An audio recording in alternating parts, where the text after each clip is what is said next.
اپا جس طرح سے ہم نے اپنے ناظرین کے گوش گزار کیا کہ حقوق العباد آج کا جو ہمارا موضوع ہے، حقوق العباد سے کیا مراد ہے؟ سب سے پہلے ہم یہ جان لیتے ہیں، آپ یہ ہمارے ناظرین کو کچھ بتائیے گا اس تعلق سے، اور حقوق العباد کی ادائیگی کا حکم قرآن کریم کی روشنی میں کچھ ارشاد فرمائیے اس تعلق سے۔ شکریہ زینب۔ بسم اللہ الرحمن الرحیم۔ اللہ رب العزت نے قرآن مجید میں سورہ بنی اسرائیل میں ارشاد فرمایا وَلَقَدْ كَرَمْنَا بَنِي آدَمَ صدق اللہ مولانا العظیم۔ آپ نے حقوق العباد کے حوالے سے بات کی زینب، دیکھیں جیسے آپ بھی انٹرو میں بتا رہے تھے کہ علماء کرام نے انہیں 3 طرح کے حقوق میں تقسیم کیا ہے۔ ایک حقوق اللہ ہے جن کا تعلق عبادات سے ہے، تعزیرات سے ہے اور کفارات سے ہے۔ دوسرا حقوق العباد ہے جن کا تعلق براہ راست بندوں سے ہے، اور تیسری چیز حقوق النفس کے انسان کی اپنی ذات بھی اس پر حق رکھتی ہے، جیسے سونا ہے اس نے تو آرام کرنا بھی اس کا حق بنتا ہے۔ صحیح۔ تو حقوق اللہ کے بارے میں بھی یہ سمجھ لینا چاہیے کہ اس میں کوئی اللہ کا فائدہ نہیں ہے، اور آپ غور کریں گے تو حقوق اللہ بھی گھوم کے پھر واپس بندوں کی طرف ہی آتے ہیں، لیکن یہ انسان کی اخروی فلاح کے لیے یہ سارے فرائض ادا کرنا ضروری ہے۔ یاد رکھیں حق اور فرض دونوں ساتھ ساتھ ہیں، ایک کا حق ہے تو دوسرے کا فرض بنتا ہے۔ حقوق العباد سے خصوصی طور پر ہم وہ حق مراد لیتے ہیں جو اسلامی شریعت نے ہر فرد کو عطا کی ہیں، جن میں آپ دیکھیں تو ہر فرد کو زندگی کا حق ہے، اسے عزت احترام کا حق ہے، اسے اپنی جائیداد بنانے کا حق ہے، اسے شادی کا حق ہے، اسے وراثت کا حق ہے، یہ ہر ایک کا حق ہے۔ اور دوسرا اگر ان میں دخل اندازی کی کوشش کرتا ہے تو وہ زیادتی کر رہا ہے، تو یہ حقوق تسلیم شدہ ہیں۔ دیکھیں اللہ رب العزت نے ہمیں جو اسلام کا نظام عطا کیا ہے اس میں دیکھیں تو پہلی بات آتی ہے کہ سوچ اور فکر یہ رکھنی ہے کہ ہر شخص آدم علیہ السلام کی اولاد ہے۔ اب دیکھیں تو جس آیت مبارکہ سے میں نے شروع کیا یہیں سے اپنی شرف اور اپنی فضیلت اور میں فلاں خاندان سے ہوں اس کی نفی کر دی۔ وَلَقَدْ كَرَمْنَا بَنِي آدَمَ، ہم نے تمام بنی آدم کو عزت بخشی ہے۔ پھر آپ دیکھیں تو قرآن مجید کا موضوع ہے لوگ، اور یا ایھا الناس کہہ کر اللہ رب العزت نے بے شمار مقامات پر مخاطب کیا کہ وہ اللہ اپنے بندوں سے بات کر رہا ہے، مخاطب ہو رہا ہے انہیں، اور براہ راست انہیں بتا رہا ہے کہ تمہیں زندگی کیسے گزارنی ہے۔ تو آتا ہے اِنَّا خَلَقْنَاكُم مِّن نَفْسٍ وَاحِدَةٍ، کہیں آیا کہ نفس واحدہ سے تمہیں تخلیق کیا کہ تاکہ یہ تکبر کے سارے بت ٹوٹ جائیں۔ کہیں فرمایا اِنَّا خَلَقْنَاكُم مِّن ذَكَرٍ وَأُنثىٰ۔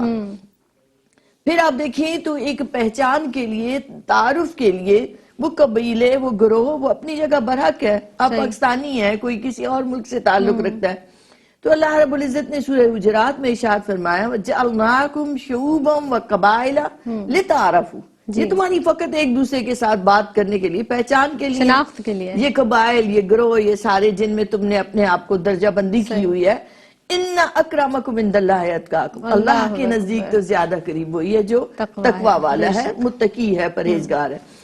پھر آپ دیکھیں تو احترام انسانیت، برداشت، رواداری بہت اہم ہے، اور قرآن مجید میں آتا ہے کہ اللہ کے نیک بندے وہ ہیں الذین ينفقون فی السراء والضراء، وہ کبھی چھپا کے کبھی اعلانیہ خرچ کرتے ہیں، اس اللہ کی راہ میں تو کہاں خرچ کر رہے ہیں، جو اللہ اپنی راہ قرار دیتا ہے یہ وہ راستہ ہے جس میں وہ مخلوق خدا پر خرچ کر رہے ہیں، اللہ کے بندوں پر خرچ کر رہے ہیں، تو اللہ کے بندوں پر خرچ کر رہے ہیں، ان کی بھلائی پر خرچ کر رہے ہیں۔ تو آپ دیکھیں تو یہی لوگ ان کی خصوصیات بتائیں وَالْقَاظِمِينَ الْغَيْظَ وَالْعَافِينَ عَنِ النَّاسِ، اب یہاں بھی وَالْعَافِينَ عَنِ النَّاسِ فرمایا، لوگوں سے درگزر کرتے ہیں، غصے کو پیتے ہیں، کیونکہ جس میں آپ دیکھیں برداشت ہوگی اس میں حسن اخلاق ہوگا، وہ لوگوں کے ساتھ اچھے طریقے سے پیش آئے گا۔ اور اختتام کس بات پر ہو رہا ہے وَاللَّهُ يُحِبُّ الْمُحْسِنِينَ، اللہ محسنین سے محبت کرتا ہے، پسند فرماتا ہے، کیونکہ تم مخلوق خدا کی فلاح اور بہبود کے لیے کام کرے۔ پھر آپ دیکھیں تو خیر الامم ہونے کا جو ہمیں اعزاز حاصل ہوا، اللہ رب العزت نے سورہ آل عمران میں ارشاد فرمایا کنتم خیر امت اخرجت للناس۔ اب یہاں بھی آپ دونوں لفظوں پر غور کریں، خیر الامم کہ خیر امت، تم بلائی کے لیے ہو، تم فائدہ پہنچانے کے لیے ہو، آسانیاں دینے کے لیے ہو، محبتیں بانٹنے کے لیے ہو، امن کے لیے ہو، سکون کے لیے ہو، اخرجت للناس، تمہارا کام ہی ہے کہ لوگوں کی فلاح و بہبود کا سوچتے رہو، انہی کے لیے تمہیں اس منصب پر فائز کیا گیا ہے۔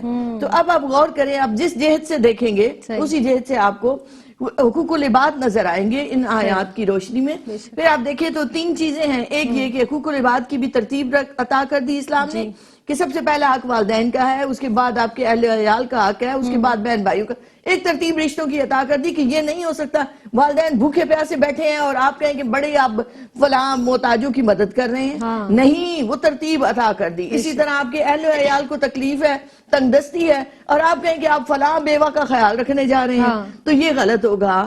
فرائض پہلے ہیں، مستحبات اس کے بعد میں. پھر استثنائی صورتیں عطا کر دی کہ بعض اوقات ایسے ہوتا ہے کہ کسی کی جان پر بن آئی ہے تو آپ کے اہل و عیال سے زیادہ اس کو ضرورت ہے، اس کو ادا کرے. پھر آپ دیکھیں تو ہماری عبادات کا بھی سارا نظام ہمیں حقوق العباد کی طرف متوجہ کرتا ہے. نماز میں بھی آپ جب باجماعت ادا کرتے ہیں دن میں 5 بار تو ایک دوسرے کے دکھ سکھ سے آگاہ ہوتے ہیں. روزہ آپ کو بھوک اور تکلیف دوسروں کی اس کا احساس دلاتا ہے. اسی طرح آپ دیکھیں تو حج بھی ایک ایسی عبادت ہے جس میں آپ دوسروں کے ساتھ جا کر ایک ہو کر اس مساوات کی ایک مظاہرہ پیش کرتے ہیں. زکوٰۃ ہے تو وہ بھی حقوق العباد کی طرف جاتی ہے. سبحان اللہ، سبحان اللہ. امتیاز آپا، بہت ہی خوبصورت انداز سے آپ نے ایک تقریباً میں کہوں گی کہ مکمل تشریح پیش کی ہے حقوق العباد کے تعلق سے قرآن مجید فرقان حمید کی روشنی میں. اب انیلا آپ سے یہ جان لیتے ہیں کہ یہ آپ بتائیے گا کہ حقوق العباد کی دینی اور شرعی حیثیت، اس پر کچھ روشنی ڈالیے گا، کچھ کلام فرمائیے. بسم اللہ الرحمن الرحیم وعلیہ صلی وسلم دائما ابدا علی حبیبی کا خیر الخلق کلہم. سورہ روم میں جیسے اللہ رب العزت نے ارشاد فرمایا کہ پس آپ قرابت داروں کو ان کا حق دیں، اسی طرح مسافروں اور محتاجوں کو ان کا حق دیں، اور یہ ان لوگوں کے لیے بہتر ہے کہ جو اللہ رب العزت کی رضا کے طلبگار ہوتے ہیں. اور پھر اللہ آگے ارشاد فرمایا کہ وہ وہی مراد پا جائیں گے. تو یعنی اللہ رب العزت کی طلب کے کو بھی، اللہ رب العزت کی رضا کی طلب کو بھی حقوق العباد کے ساتھ اللہ رب العزت نے جوڑ دیا. اور حقوق العباد کی اگر دینی اور شرعی حیثیت کی بات کریں تو انفرادی اور اجتماعی دونوں لحاظ سے حقوق العباد کی تعلیمات کا درس ہمیں ملتا ہے اور اس کی ادائیگی لازم ہے. اگر اس میں ہم غفلت برتتے ہیں، کوتاہی برتتے ہیں، اس کو اہمیت نہیں دیتے، اس میں سستی اختیار کرتے ہیں، یہ اللہ رب العزت کی ناراضگی کا سبب بنتا ہے. اللہ اکبر. جیسے سورہ نساء میں اللہ رب العزت نے ارشاد فرمایا، مفہوم آیت یہ ہے کہ والدین کا، قرابت داروں کا، ہمسایوں کا، اجنبی ہمسایوں کا، مسافروں کا، محتاجوں کے حقوق ادا کیا کرو. اور اللہ رب العزت تکبر کرنے والے کو پسند نہیں فرماتا. یعنی وہ تکبر آپ کو دوسروں سے دور کر دیتا ہے، دوسروں سے الگ کر دیتا ہے، وہ آپ کو اپنے آپ میں ہی مصروف کر دیتا ہے، تو اللہ پاک اس کو پسند نہیں فرماتا. پھر اگر ہم حقوق العباد کی طرف دیکھیں تو جیسے عبادت نماز ایک اہم عبادت ہے، اور اگر ہم دیکھیں تو تمام عبادتوں کا مرکز نماز ہے کہ نماز میں ہر عبادت کی کوئی نہ کوئی خاصیت موجود ہوتی ہے. جیسے ایک مثال میں یہاں پیش کرتی ہوں کہ ہم روزہ رکھتے ہیں تو ہم سحری سے افطار تک کچھ نہیں کھاتے، تو دوران نماز بھی ہم کچھ نہیں کھاتے. تو اسی طرح درود پاک پڑھنا ایک عبادت ہے، تو نماز میں بھی وہ عبادت شامل ہے. اسی طرح معاملات میں حقوق العباد مرکز ہے، حقوق العباد محور ہے. حقوق العباد وہ نیوکلیس ہے کہ جسے اللہ رب العزت کے احکامات بھی جڑے ہیں اور ہم ایک دوسرے کے ساتھ جڑے ہیں کہ ہم ایک دوسرے کا حق ادا کریں.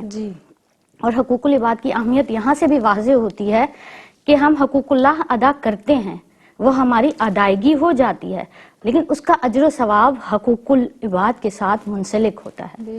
حدیث پاک میں آتا ہے آقا علیہ الصلوۃ والسلام نے ارشاد فرمایا، صحابہ سے عرض کی، صحابہ سے پوچھا آقا علیہ الصلوۃ والسلام نے کہ کون سا شخص مفلس ہے؟ تو صحابہ نے عرض کی کہ مفلس وہ شخص ہے جس کے پاس مال و متاع نہیں ہے.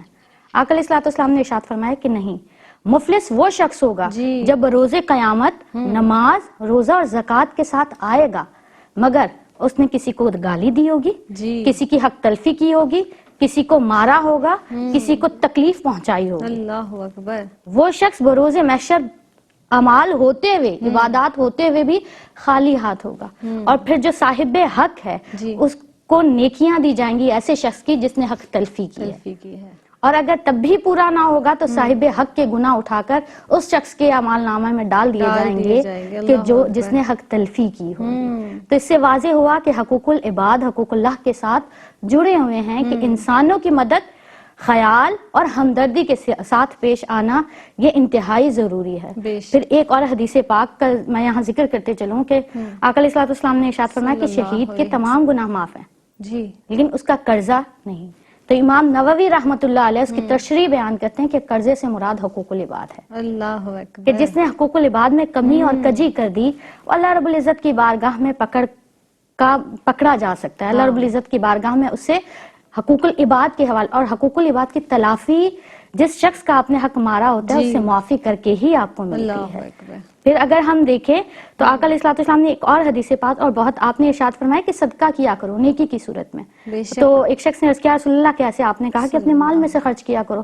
اس شخص نے عرض کی مال نہ ہو تو آقا نے فرمایا محنت کرو خود بھی کھاؤ دوسروں کو بھی دو. دوسروں کو بھی تو کھلاؤ. فرمایا کہ یا رسول اللہ سبحان اس کی استطاعت نہ رکھیں. جی. تو پھر آقا علیہ الصلوۃ والسلام نے ارشاد فرمایا کہ کسی کو نصیحت کر دیا کرو سبحان یا کسی اللہ. کو برائی سے روک دیا کرو. سبحان اللہ. سبحان اللہ. حقوق العباد کے تعلق سے آج کے ایوان میں گفتگو جاری ہے.